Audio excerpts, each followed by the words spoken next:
It is exactly 10 p.m. Thank you so much for watching UBC TV Inspiring Uganda. Welcome to UBC News Tonight with me, Sharon, Kyomugisha and Mugalu on sign language.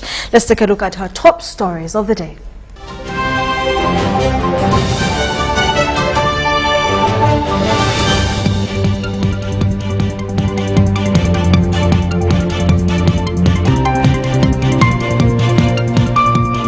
In UBC News Tonight, NRM lawyers ready to defend party victory.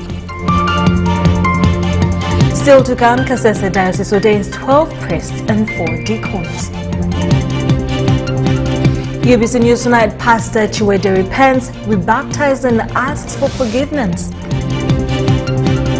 Eastern Northern elderly get hand washing facilities.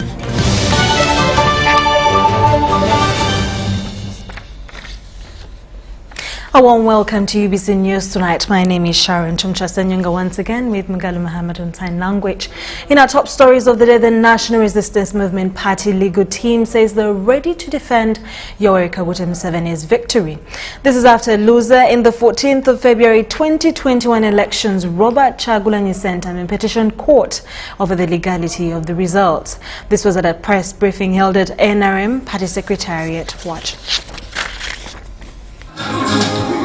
The Director for Information at the National Resistance Movement Secretariat, Emmanuel Dombo, says NRM lawyers are ready to hand a petition logged by National Unity Platform Party against President-elect Yoweri Kaguta Museveni. I want to tell you that NRM is a law-abiding party. And when NRM created the rule of law, it created it so that you could follow it. NRM cannot expect others to follow the rule of law, and for it does. The head of the legal team at the Secretariat, Oscar Kihika, says the National Unity Platform petition is nothing less than other petitions the party has handled before and won. You're aware, all the three parties have responded to the petition, and in particular, our legal team was able to file the response to this election petition yesterday. That is within the time that is required by the Constitution and the Presidential Elections Act. The trial conference for this petition has been fixed for Thursday, 11th, starting at 9 o'clock. So that will be the first interaction with the court on this. Meanwhile, NRM is happy for posting over 70% win in the recent local government elections. Exercises was very successful. Right now the data is being concluded. We have about 80% of the data, but NRM has performed exceedingly well. Even in areas where we performed poorly for the presidential elections, many of our lower councils have been elected, and worse, this will be the planting seed for the rebound when NRM finally recaptures these areas in the future. The NRM party leadership is also appealing to voters to support the party in the ongoing re-election circles in some areas. This was during a press briefing held at the NRM Secretariat in Kampala. It was mainly to brief the media on the readiness of the NRM lawyers to handle the pending election petition.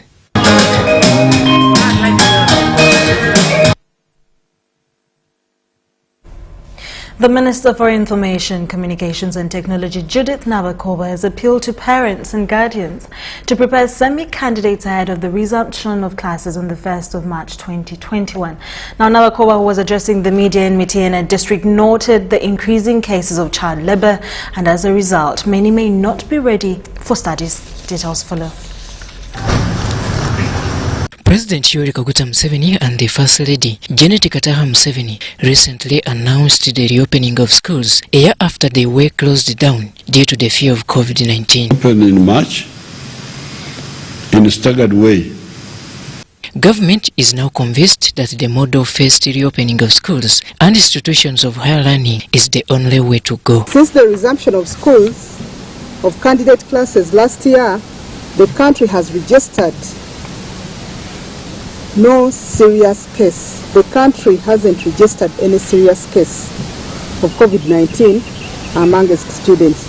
Even those few cases that were registered were managed by the health workers, the school administrators, and the parents. So we believe that the children will be safe while at school. I therefore call upon all parents and guardians to take the reopening of schools seriously. Parents and guardians are hereby advised to prepare in advance for the 1st March 2021 semi-candidates return to school. All children that have been cleared to resume physical interactions at school on March 1st have to be supported by the parents and the teachers as they begin school. Parents and all community members need to understand that it is legal to keep school-going children at home when school has started. There have been reports of children who are engaged in child labor and would prefer to continue making money instead of resuming school. I want to advise all parents and caretakers to recall all those children who have been doing some work from wherever they are so that they can be prepared to begin school come 1st March 2021. With the cases of teenage pregnancy reported to have shot up during the pandemic and school shutdown, a fair and conducive learning environment is being emphasized. We should remember that the Ministry of Education also gave guidance regarding child mothers and pregnant girls. Those must also be supported to continue with their classes. We call upon community members and schools to support such girls and ensure that they continue with their education. The Minister for ICT, Judith Nabakoba, however, emphasizes the stay home for nursery learners. During the week, the Honorable Minister of Education, Mama Janet Museveni, gave us more information regarding schools reopening. She informed the country that nursery and pre-primary schools will not be reopening until we are sure that COVID-19 pandemic is no more. The decision has been taken basing on the advice from the scientists and Ministry of Health. These young children are safer off at home as of now. They do not have the understanding yet to follow the existing COVID-19 guidelines such as wearing masks and social distancing. I therefore call upon everyone, especially the parents, to use this opportunity to nurture and grow their children while at home. On the political scene, Nabakoba appeals to Ugandans to resume their normal lives and businesses since political campaigns are now over. My humble appeal to everyone is that let us return to our regular routines of work and duty towards our families and country. Let everyone look out for the existing government opportunities, starting with the sub-county level. There are a number of opportunities in our sub-counties, in our districts. For example, when you talk about the Youth Livelihood Program, the Uganda Women Entrepreneurship Program, the Myoga Fund, all those income-generating projects, including Operation Wealth Creation projects, the level of implementation begins at sub-county level, even the level of planning. So we encourage everyone in our communities to use the opportunity available, go to the sub-county, demand for information. Robert Onyango, UBC News, Michiana. Well, school opens on the 1st of March for most of the students. So for the parents, it's good that you be prepared and make sure that every student gets an education. In more stories, a total of 10,000 old people and vulnerable groups, like children and people with disability in the 3 regions of Karamoja, Acholi and West Nile, have benefited from COVID-19 response project. The inclusive COVID-19 response to old people project has been implemented by Uganda Reach the Age Association in collaboration with Help Age International. Watch. The COVID-19 pandemic has affected old people, and many with underlying health conditions have lost their lives.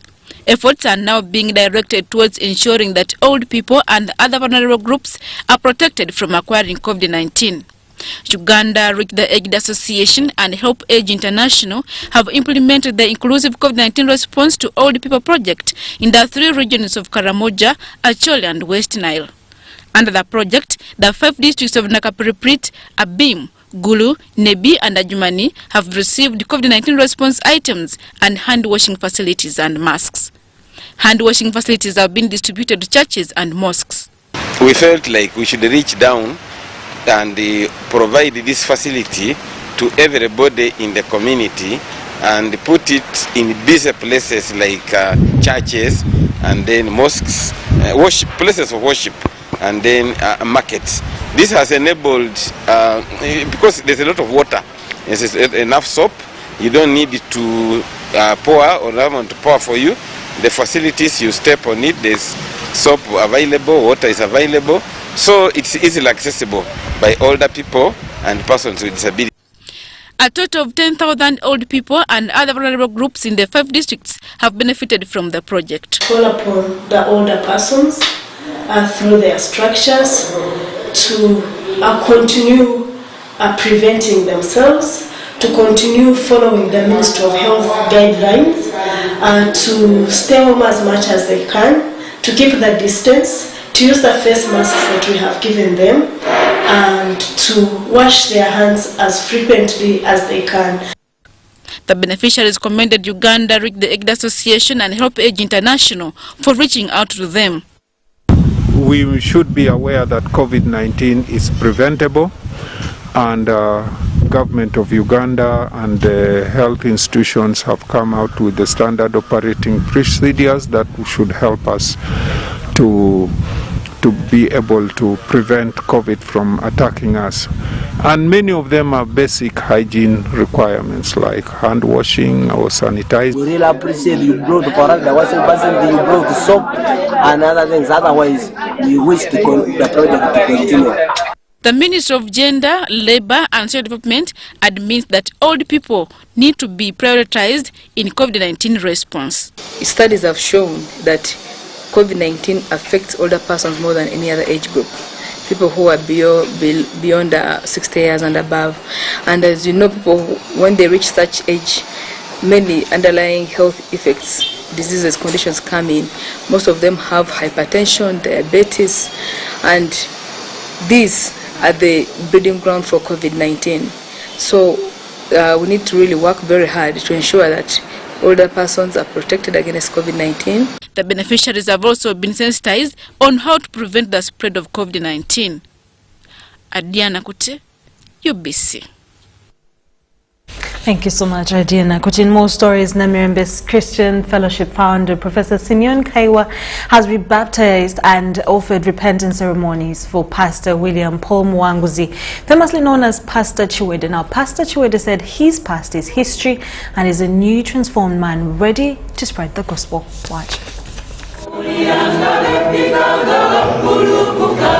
Believers of Namirembe Christian Fellowship and their lead pastor, Professor Simeon Kaiwa, were excited during the repentance and rebaptizing of Pastor William Paul Mwanguzi, famously known as Pastor Chiwede. Professor Simeon Kaiwa of the Viwempe Revival asked his flock to forgive one another and never to condemn those they deem erroneous. Now, Jesus said, whoever has not done it, let him throw the first stone. And all of them, you know, in their consciences, were able to revisit their sins in their heart.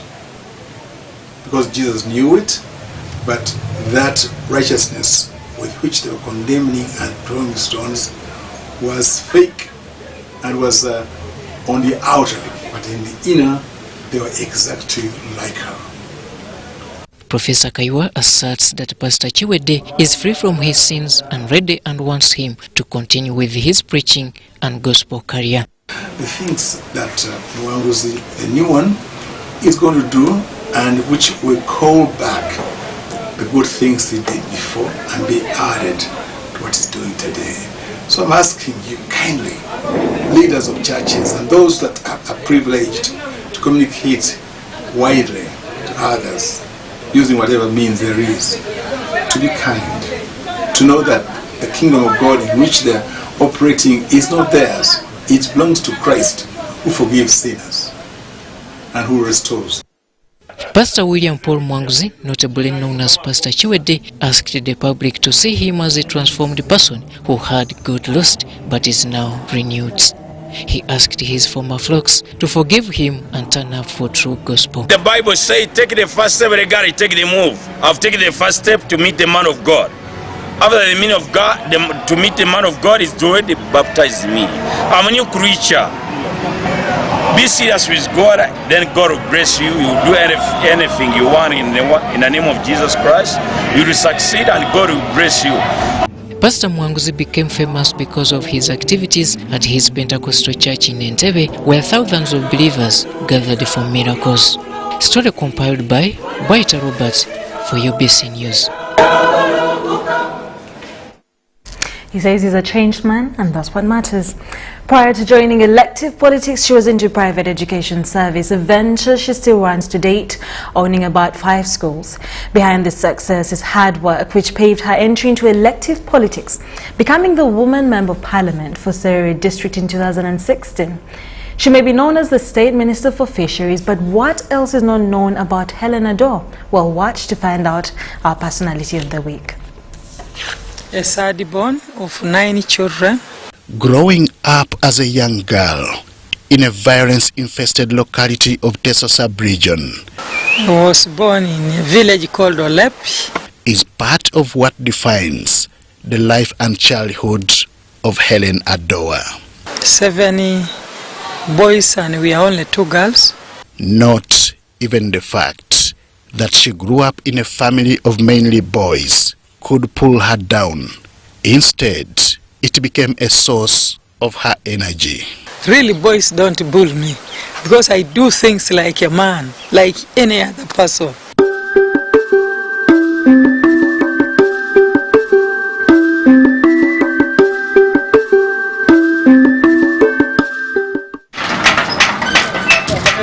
Born in 1977, Addo attended Kilim Primary School in Serere District before joining Ngora Girls and Ngora High Schools for her O and A levels.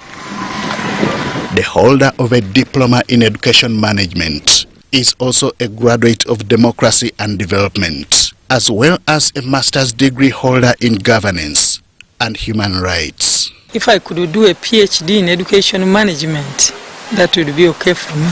With dreams to hold a doctorate in her life, Addo's education background is clear indication of what her dream career was.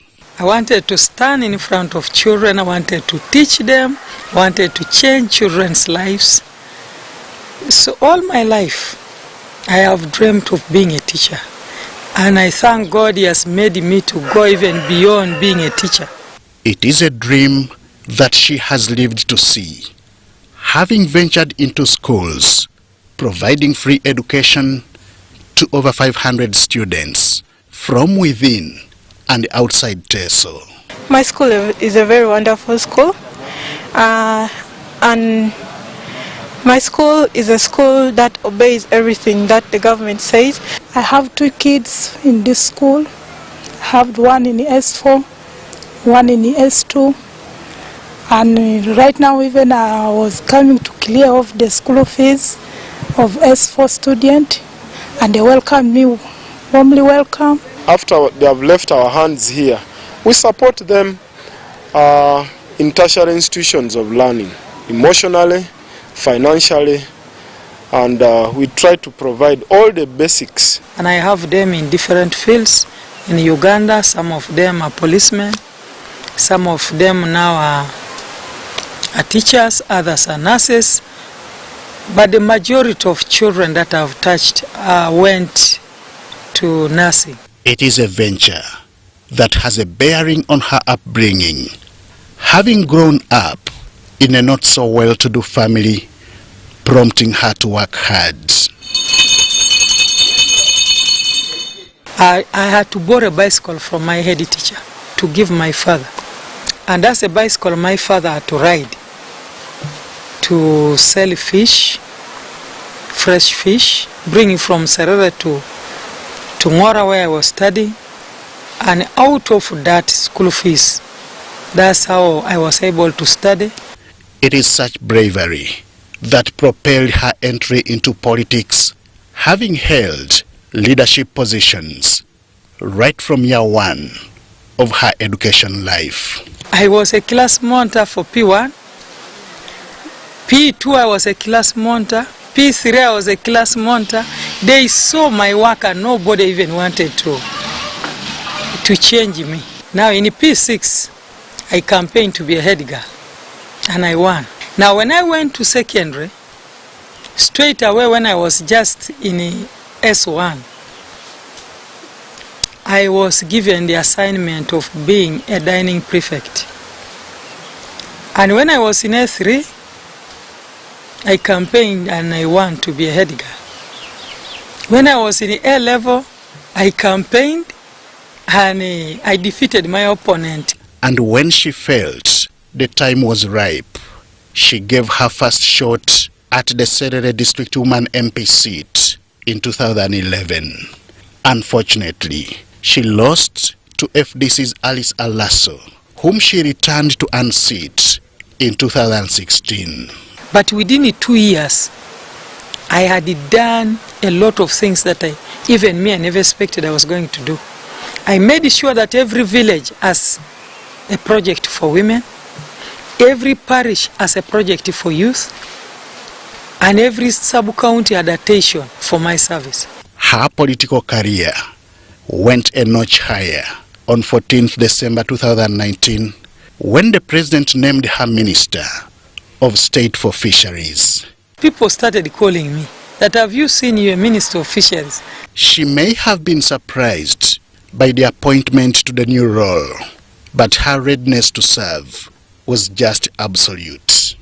And I feel I've done very well within a short time.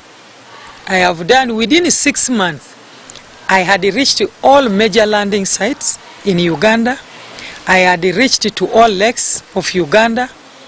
The first time, and you know, working during the time of Corona. The first time I went to Busia, then after Busia I went to Buikwe, I went to Bufuma, I went to Masese, I went to Mayuge, I went to Kalangala, I went to Lake Alubat, Lake George, Lake Edward, Lake Yoga. It is such passion for service that she intends to consolidate in the next 5 years, having recently retained her seat as Woman MP for Serere District. And one of the things I am going to do now in this term is to make sure that I reach to every parish in my district. Sit down with that parish, that community, share with them challenges, and then I go to different ministries, asking them, talk to my colleagues to support me. An entrepreneur, educationist, a wife and a mother, balancing work and family is one of the top things in her priorities. I feel when your husband knows what you are doing, he understands your situation. If I was doing politics alone and he's not involved, he would not understand. But he knows how to talk to the voters. So when I tell him that I am going up country to attend to the voters, he knows that surely Helen needs to, some voters reach him, and he tells me, go and attend to such and such. She spends free time meeting and visiting friends, as well as touring the farm of her husband. Due to the COVID-19 pandemic, she prefers to talk to the public using media channels, as seen here at a Top FM radio in Soroti. The rights and welfare of women and children remain top among the concerns that she vows to keep advancing. Henry Okrut, UBC.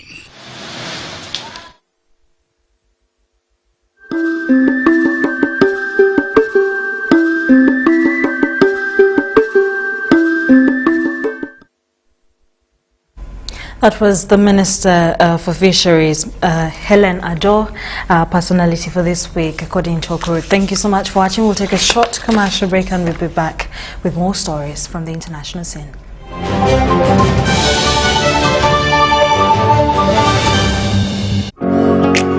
It's no secret that ICT makes learning easy. The strides made in our field couldn't be possible without it.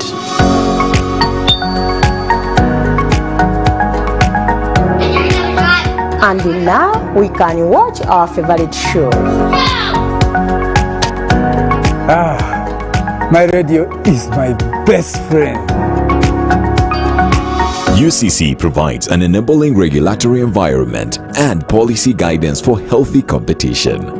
We also facilitate ease of doing business in the communications sector through licensing, standardization, spectrum management, tariff regulation, rural communication development, and consumer empowerment.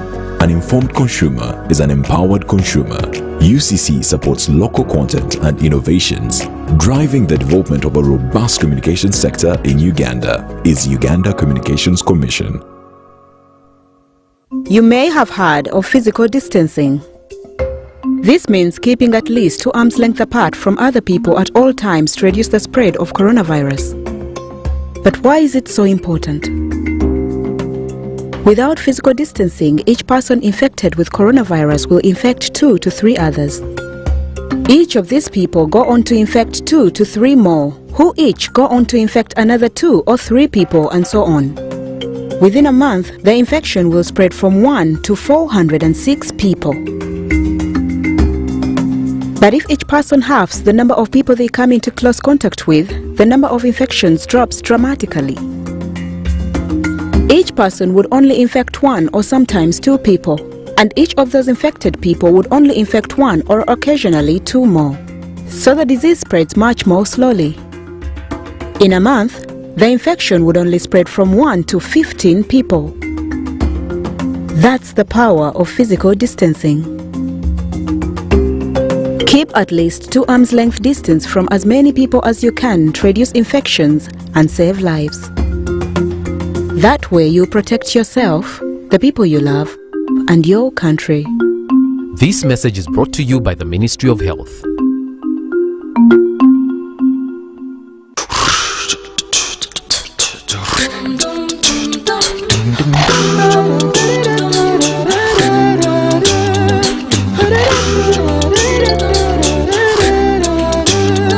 Yellow, how are you?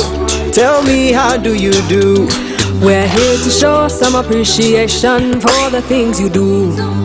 Sent you for today, and they sent you for tomorrow.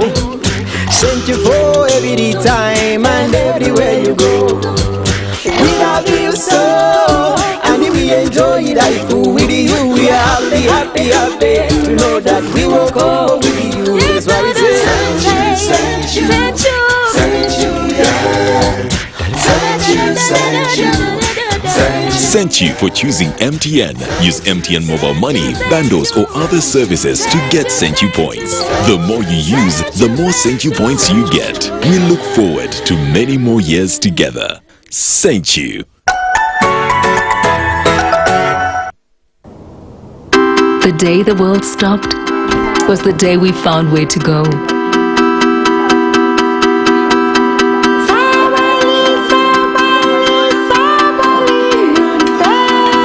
From now on, we are not going to leave anything on our plates, because we've learned to savor the moments that were always there, and they never tasted this good.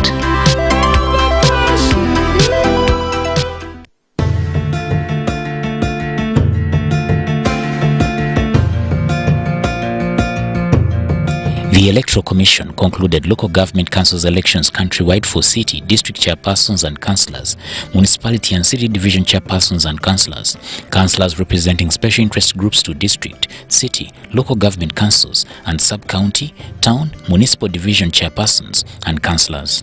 However, some electoral areas in different parts of the country were not able to conduct or conclude the elections due to various reasons. Accordingly, the Electoral Commission has appointed Monday 8 February 2021 as the polling date for the conduct of residual local government councils elections in the affected electoral areas across the country where the said elections were not conducted or concluded. A schedule of the affected electoral areas has been uploaded in the Electoral Commission website www.ec.or.ug and publicized through local media in each respective district.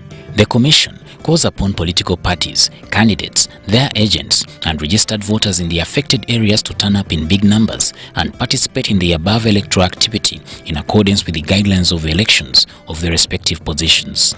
Furthermore, all persons participating in the above residual elections shall be required to comply with the guidelines issued by the Electoral Commission in accordance with the Government of Uganda and Ministry of Health measures against the spread of COVID-19. This includes observing social distancing, hand washing, and wearing of face masks. Umeme informs its customers in the districts of Lira, Gulu and Kitgum that it will undertake scheduled supply reliability improvements projects in the month of February. Please also note that UETCL will on Saturday, February 6th, implement an emergency shutdown on the Lira-Upuyu line. This will affect supply in the entire northern region. All the shutdowns will run from 8 a.m. to 6 p.m. on the scheduled days. Details of the affected areas can be found on our website www.umeme.co.ug or the Umeme app to enable you plan better. We regret any inconvenience this may cause. Stay alert, stay safe, save lives. Umeme, powering Uganda.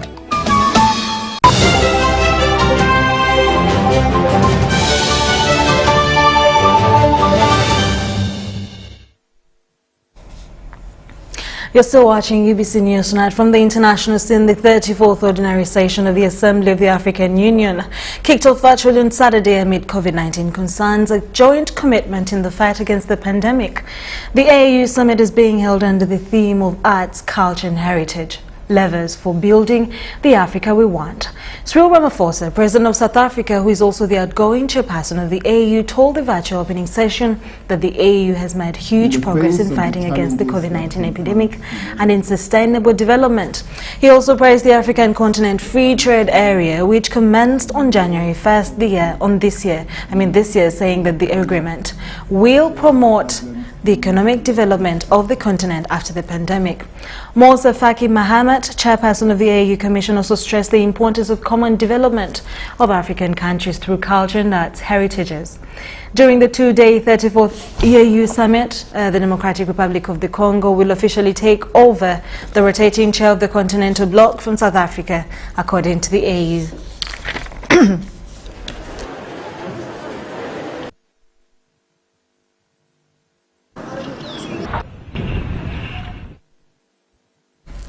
In more stories, the festive atmosphere is getting stronger across China for the upcoming Spring Festival, which falls on February 12th this year.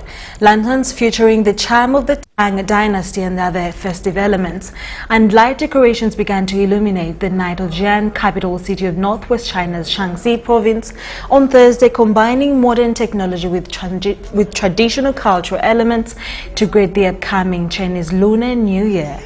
Red lanterns were also hung up to decorate the century-old Kanxiang Street in Anyang City, central China's Henan province, to add up festive atmosphere there, where black bricks and grey tiles gain an elegant taste with classic simplicity. More than 20 Asian waterside pavilions sitting along the street were renovated, creating an enchanting cultural atmosphere. The Kunming Donan Flower Market, Asia's largest fresh-cut flowers trading market in southwest China's Yunnan province, is in blossom ahead of the Spring Festival. Large numbers of flowers are transported to various parts of the country every day. Lilies recorded the top sales among the fresh-cut flowers, while Phalaenopsis or butterfly orchid is the most popular potted flower of its kind.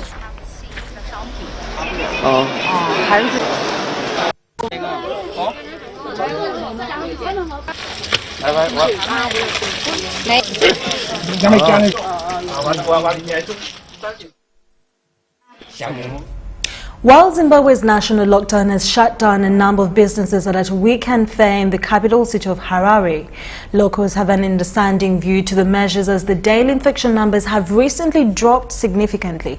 Now, the epidemic control measures ban residents from going outside except to purchase daily necessities and receive medical treatment since it was implemented at the beginning of January in an effort to cut the spread of the virus. The countrywide policy also enforces a curfew from 18:00 to 6:00 the following day, and only supermarkets, pharmacies and hospitals are allowed to open. The weekend fair, which used to have more than 60 stands, has served as a fun place for locals to visit and shop for food, clothes and artwork during the weekends.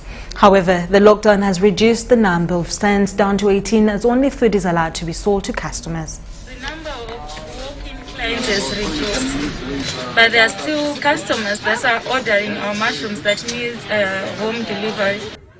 市场的组织者翠西勒夫摩尔告诉记者，虽然 The confirmed COVID-19 cases in Latin America have exceeded 19.5 million as of Saturday, with over 9.49 million reported in Brazil alone, according to local health authorities. Brazil registered 978 new COVID-19 deaths, bringing the death toll to 231,012 people, the Ministry of Health said on Saturday. Additionally, another 50,630 new COVID cases were recorded, taking the nationwide tally to 9,497,795. Brazil began its national vaccination program in mid-January and has immunized more than 3.3 million people so far. At the moment, the vaccines available are in Brazil are those made by Chinese pharmaceutical companies Sinovac and British-Swedish company AstraZeneca. Meanwhile, Colombia reported 8,547 new cases and 290 deaths in the past 24 hours, bringing the country's total caseload to 2,151,207 deaths and national death toll to 55,693, according to the Colombian Ministry of Health on Saturday. ¿Qué le decimos o qué? ¿Quiere que le diga?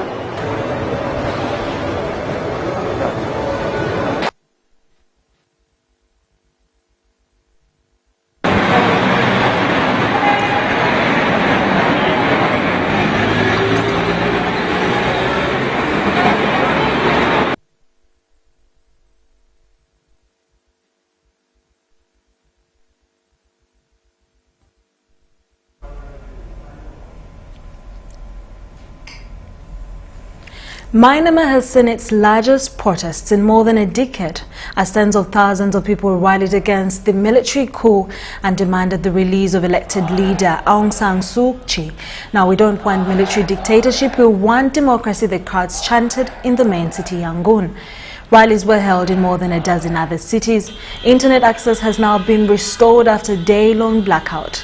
The army has not yet commented on the growing opposition to Mandi's coup. The military seized power after claiming without evidence that the November election was fraudulent. The rulers declared a year-long state of emergency and have been hunkered down in the capital, Naypyidaw, and senior leaders of Han National League for Democracy Party NLD, including President Win Myint, have been put under house arrest. In Yangon, people wore red shirts and held red balloons, the color of Ms. Suu Kyi's party, while cars and buses slowed to sound their horns in support. Many flashed the three-finger salute, a symbol of defiance against authoritarians in the region.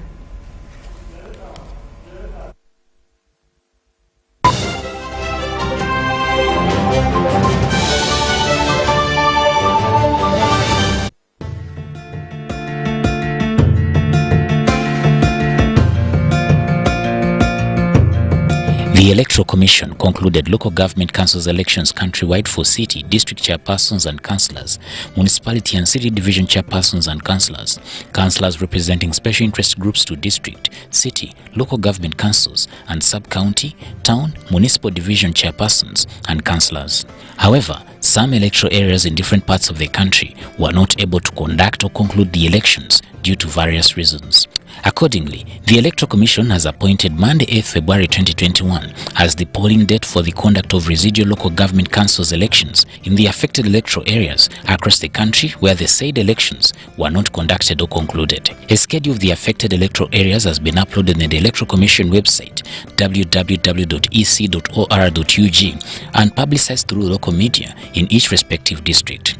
The Commission calls upon political parties, candidates, their agents, and registered voters in the affected areas to turn up in big numbers and participate in the above electoral activity in accordance with the guidelines of elections of their respective positions. Furthermore, all persons participating in the above residual elections shall be required to comply with the guidelines issued by the Electoral Commission in accordance with the Government of Uganda and Ministry of Health measures against the spread of COVID-19. This includes observing social distancing, hand washing, and wearing of face masks.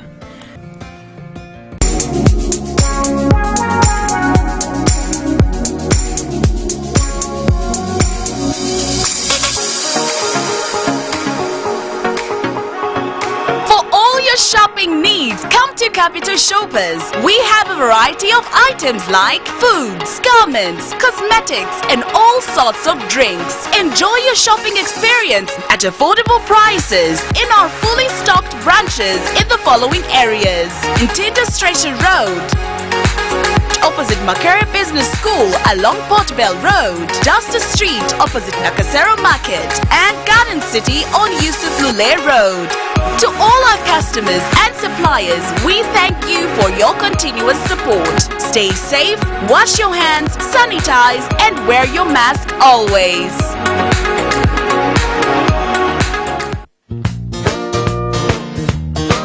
Umeme informs its customers in the districts of Lira, Gulu and Kitgum that it will undertake scheduled supply reliability improvements projects in the month of February. Please also note that UETCL will on Saturday, February 6th, implement an emergency shutdown on the Lira-Upuyu line. This will affect supply in the entire northern region. All the shutdowns will run from 8 a.m. to 6 p.m. on the scheduled days. Details of the affected areas can be found on our website www.umeme.co.ug or the Umeme app to enable you plan better. We regret any inconvenience this may cause. Stay alert, stay safe, save lives. Umeme, powering Uganda.